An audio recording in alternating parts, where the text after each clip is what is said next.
So guys, here you are.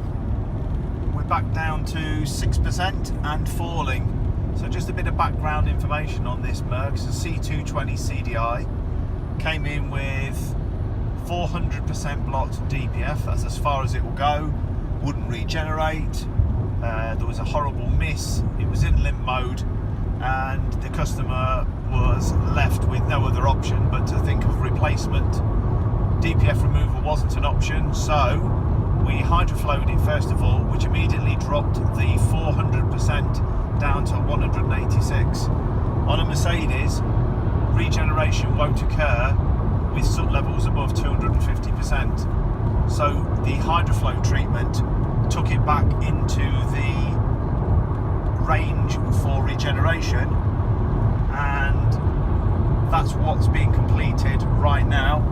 We're back down to 5%. So from 400 to 5%, guys.